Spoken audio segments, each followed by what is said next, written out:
India गठबंधन की संयुक्त प्रेस वार्ता में दिल्ली के मुख्यमंत्री माननीय अरविंद केजरीवाल जी, समाजवादी पार्टी के राष्ट्रीय अध्यक्ष माननीय अखिलेश यादव जी अपनी बात रखेंगे। दिल्ली के मुख्यमंत्री केजरीवाल जी इंडिया गठबंधन के लिए उत्तर प्रदेश में जनता से अपील करने के लिए आया है, वोट मांगने के लिए आया है। मैं उनसे अनुरोध करूंगा विनम्रतापूर्वक कि वो अपनी बात रखें। आज यहाँ आए हुए सभी पत्रकार बंधुओं को और जितने दर्शक ये देख रहे हैं उन सबको मेरा नमस्कार, मेरा प्रणाम। आज लखनऊ में मैं उत्तर प्रदेश के सभी मतदाताओं से इंडिया गठबंधन को भारी भरकम वोट देने के लिए, भारी मात्रा में वोट देने के लिए अपील करने के लिए आया हूं। मैं 4 बातें रखना चाहता हूं। पहले चारों बिंदु बता देता हूं, फिर उसको डिटेल में एक्सप्लेन करूंगा। पहला ये कि ये चुनाव भारतीय जनता पार्टी मोदी जी अपने लिए वोट नहीं, अमित शाह जी को प्रधानमंत्री बनाने के लिए वोट मांग रहे हैं। दूसरी बात, योगी आदित्यनाथ जी को अगर ये लोग जीत गए तो योगी आदित्यनाथ जी को 2 से 3 महीने के अंदर उत्तर प्रदेश के सीएम पद से हटा दिया जाएगा। नंबर 3, इन लोगों की पूरी तैयारी है, अगर ये लोग जीत गए तो संविधान को बदल के SC ST और OBC का रिजर्वेशन खत्म कर दिया जाएगा। और नंबर 4, जो आंकड़े अब देश भर से आ रहे हैं वो ये दिखा रहे हैं कि 4 जून को इंडिया गठबंधन की सरकार बनने जा रही है और NDA को और BJP को बहुत कम सीटें मिलने जा रही हैं। अब मैं अपने सबसे पहले पॉइंट पे आता हूं। जब 2014 में प्रधानमंत्री बने थे नरेंद्र मोदी जी, तो उन्होंने खुद एक रूल बनाया था कि भारतीय जनता पार्टी के अंदर और उनकी सरकारों में 75 वर्ष से ऊपर कोई भी व्यक्ति होगा तो उसको संगठन में और सरकार में किसी भी पद पे नहीं रखा जाएगा, उसको रिटायर कर दिया जाएगा। और उसका सबसे पहले उस रूल के तहत आडवाणी जी को और मुरली मनोहर जोशी जी को रिटायर किया गया था। और उसके बाद तमाम यशवंत सिन्हा जी, सुमित्रा महाजन जी, कई लोगों को यहाँ टिकट नहीं मिली। कई लोग जो पद पे बैठे हुए थे उनको पद से इस्तीफा दिलवा के उनको हटाया गया। ऐसे कई सारे लोग हैं। तो अब अगले साल 17 सितंबर को प्रधानमंत्री मोदी जी 75 साल के होंगे और मोदी जी ने तय कर लिया है कि अमित शाह जी को वो अपना वारिस बनाएंगे और अमित शाह जी अगले साल 17 सितंबर को देश के प्रधानमंत्री बनाने का उन्होंने तय किया है मोदी जी ने। इसके ऊपर मोदी जी पिछले 1-2 साल से लगे भी हुए हैं, क्योंकि भारतीय जनता पार्टी के अंदर अमित शाह जी के सामने जो जो बाधाएं पैदा कर सकता था नेता, एक एक करके उन सब नेताओं को साइड कर दिया गया, उनका पत्ता साफ कर दिया गया। शिवराज सिंह चौहान को हटा दिया गया, वसुंधरा राजे को हटा दिया गया, डॉक्टर रमन सिंह को हटा दिया गया, देवेंद्र फडणवीस को खत्म कर दिया गया, खट्टर साहब को खत्म कर दिया गया, एक एक करके सबको खत्म कर दिया गया। एक ही शख्स बचे हैं जो अमित शाह जी के रास्ते का कांटा बन सकते हैं। हेलो, आवाज आ रही है?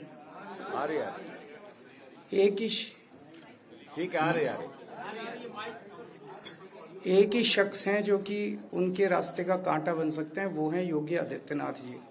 अब योगी आदित्यनाथ जी को इन्होंने हटाने का पूरा मन बना लिया है और अगर इनकी सरकार बनी तो 2 महीने के अंदर योगी जी को भी उत्तर प्रदेश के सीएम से हटा दिया जाएगा।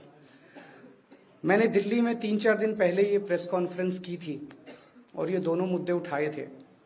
जैसे मैंने मुद्दे उठाए थे तो अमित शाह जी ने और उनके कई नेताओं ने अपनी भावना प्रकट की कि नहीं, मोदी जी को 75 साल में इस्तीफा नहीं देना चाहिए, मोदी जी को 75 साल पूरा कार्यकाल पूरा करेंगे। उन सब की भावनाओं की मैं कद्र करता हूं, क्योंकि अपने नेता के लिए जब भी ऐसी बात होती है तो सब लोग सामने आके बात करते हैं। लेकिन बड़ी बात यह है कि मोदी जी ने ऐसा नहीं कहा कि मैं 75 साल पे इस्तीफा नहीं दूंगा, मैं रिटायर नहीं होऊंगा। उनका अपना बनाया हुआ रूल है और मुझे पूरी उम्मीद है कि मोदी जी का अपना बनाया हुआ रूल है और मोदी जी अपने रूल को फॉलो करेंगे। नहीं तो लोग कहेंगे कि मोदी जी ने ये रूल आडवाणी जी को हटाने के लिए बनाया था, जब अपनी बारी आई तो नहीं। तो मोदी जी इस रूल का फॉलो करेंगे, ये पूरा यकीन है देश के लोगों को कि उन्होंने खुद रूल बनाया तो खुद फॉलो करेंगे। दूसरी बड़ी बात जो हुई कि जब मैंने कहा कि योगी आदित्यनाथ जी को 2 महीने में हटा दिया जाएगा, इस पे अभी तक भाजपा के किसी नेता की टिप्पणी नहीं आई है। 4 दिन हो गए, इसका मतलब ये तो कंफर्म करता है कि उन्होंने पूरी प्लानिंग कर ली है और उनके पक्ष में कोई बोलने के लिए तैयार नहीं है योगी आदित्यनाथ जी के। तो उनका हटना अब लगभग तय है कि योगी आदित्यनाथ जी को उत्तर प्रदेश के सीएम पद से हटाया जाएगा। दूसरी चीज, मैं उत्तर प्रदेश के सभी मतदाताओं को कहना चाहता हूं कि पिछले 4-5 महीने से इन्होंने शोर मचा रखा है, 400 पार 400 पार 400। क्यों? कहते हैं नहीं मोदी जी कुछ बड़ा काम करना चाहते हैं। तो लोगों ने खोद के पूछा, भाई क्या बड़ा काम करना चाहते हैं, कुछ बताओ तो सही। तो उन्होंने नहीं बताया। लोगों ने फिर अंदर से पता किया कि बड़ा काम ये करना चाहते हैं कि देश से रिजर्वेशन खत्म करना चाहते हैं। हम जानते हैं कि इनका जो पूरा इकोसिस्टम है, आरएसएस, बीजेपी, शुरू से ये लोग रिजर्वेशन के खिलाफ रहे हैं। इनकी पूरी की पूरी मानसिकता रिजर्वेशन के खिलाफ रही है। तो मैं सभी लोगों को ये आगाह करना चाहता हूं कि ये बड़ा काम इनको 400 पार इसीलिए चाहिए क्योंकि ये रिजर्वेशन खत्म करना चाहते हैं। संविधान को, बाबा साहब अम्बेडकर ने जो संविधान बनाया था, उस संविधान को ये तार करना चाहते हैं। पूरे देश भर से अब जो ट्रेंड आ रहे हैं, वो ट्रेंड ये दिखाते हैं कि भारतीय जनता पार्टी को 250 से भी नीचे, मेरे हिसाब से 220 के आसपास, 3-4 दिन पहले भी मैंने कहा था, 220 से कम सीटें इनकी आती हुई नजर आ रही हैं। आप हिसाब लगा लीजिए। मैं हरियाणा होके आ रहा हूं कल परसों, हरियाणा में इनकी बहुत कम हो रही हैं, दिल्ली में इनकी बहुत कम हो रही हैं, पंजाब में मुझे नहीं लगता इनकी कोई सीट आ रही है, कर्नाटक में इनकी काफी कम हो रही है, महाराष्ट्र में इनकी बहुत कम हो रही है, बंगाल में इनकी कम हो रही है, यूपी में इनकी कम हो रही है, बिहार में इनकी कम हो रही है, झारखंड में इनकी कम हो रही है, राजस्थान में इनकी कम हो रही है। तो इनकी सीटें आ कहां रही हैं? तो इनकी 220 के नीचे सीट आ रही हैं। इनकी सरकार बीजेपी की सरकार नहीं बन रही है, इंडिया गठबंधन की सरकार बनेगी और इंडिया गठबंधन की सरकार जो है वो देश को एक प्रगति के रास्ते के ऊपर लेके जाएगी। इस तरह से जो पूरे देश के अंदर एक नेगेटिविटी इन लोगों ने फैलाई है, उसको हम लोग ठीक करेंगे।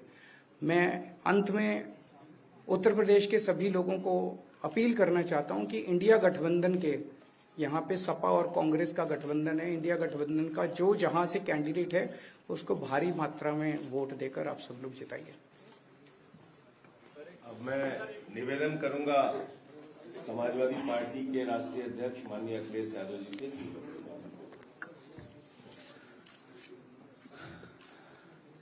आदरणीय अरविंद केजरीवाल जी का मैं धन्यवाद देता हूं। उन्होंने बहुत महत्वपूर्ण बातें आपके सामने रखी हैं। जो देश का माहौल है और 4 चरणों में भारतीय जनता पार्टी चारों खाने चित्त हो चुकी है और उनके आंसुओं की नदी उफान में है। भारतीय जनता पार्टी जो 400 पार का नारा दे रहे थे, अब समझ में आया है 4 चरणों के बाद। वो बात तो ठीक है कि आरक्षण पे सबसे पहले हमला करेंगे, लेकिन 400 पार नारा इसीलिए दे रहे हैं कि 543 में 400 के बाद वो सीटें देख रहे हैं, तो वो केवल 143 बन रही हैं। तो वो स्वयं स्वीकार कर रहे हैं कि 143 से ज्यादा वो सीटें जीतने वाले नहीं हैं, क्योंकि 400 पार सीटें 143 ही बनती हैं और 140 करोड़ की जनता इस बार इन्हें 140 सीटों के लिए भी तरसा देगी। ये यूपी, दिल्ली और पंजाब ये 99 सीट के खेल में ही उलझ जाएंगे।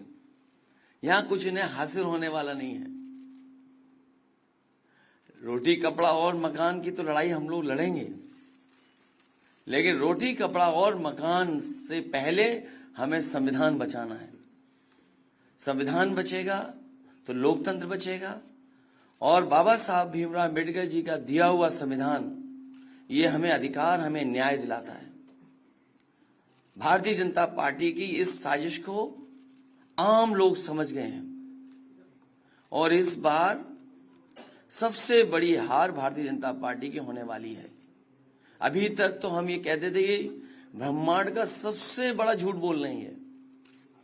अब लग ये रहा है हारने के बाद ये ब्रह्मांड का झूठ का विद्यालय खोलेंगे,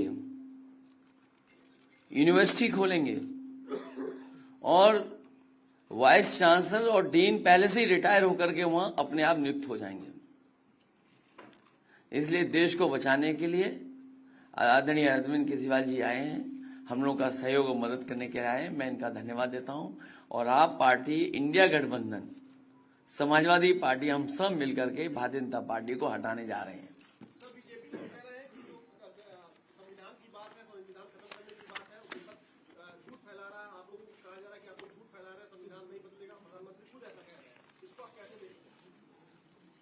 उनकी कौन सी बात सच निकलेगी?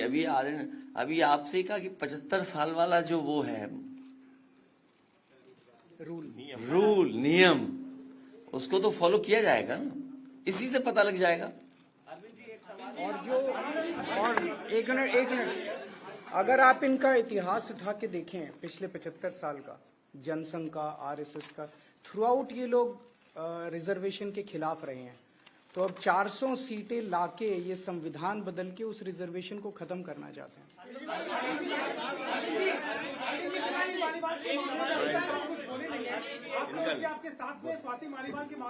अरे उससे ज्यादा जरूरी और चीजें भी हैं, कागज हम निकाल लिए।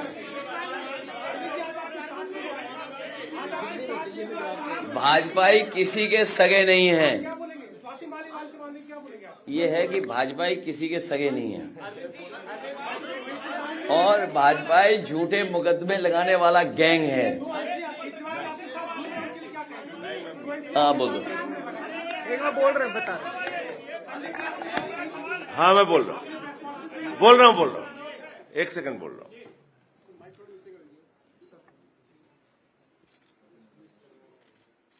सब लोग, पूरा देश हतप्रभ है, दुखी है, आज तक पीड़ित है। मणिपुर के अंदर एक कारगिल योद्धा की पत्नी को निवस्त करके घुमाया गया, सैकड़ों महिलाओं के साथ दरिंदगी हुई, भारत के प्रधानमंत्री खामोश रहते हैं। हजारों महिलाओं के साथ प्रज्वल रवन्ना ने बलात्कार किया, दरिंदगी की, मां की उम्र की महिलाओं के साथ। प्रधानमंत्री कहते हैं ये भारत को मजबूती देगा, इसी को वोट देना। ये भारत का भविष्य है प्रज्वल रवन्ना, उसको भगा दिया जाता है बीजेपी के द्वारा। पहलवान बेटियां जब जंतर मंतर पे लड़ रही थीं न्याय मांगने के लिए, तो यही स्वाति मालीवाल जो महिला आयोग की अध्यक्ष थीं, रात में उनके समर्थन में गई थी, पुलिस के लोगों ने घसीट के मारा था। हमने देखा यहीं उत्तर प्रदेश के अंदर कुलदीप सेंगर के मामले में, हाथरस के मामले में, देश के प्रधानमंत्री खामोश रहते हैं, एक शब्द नहीं बोलते।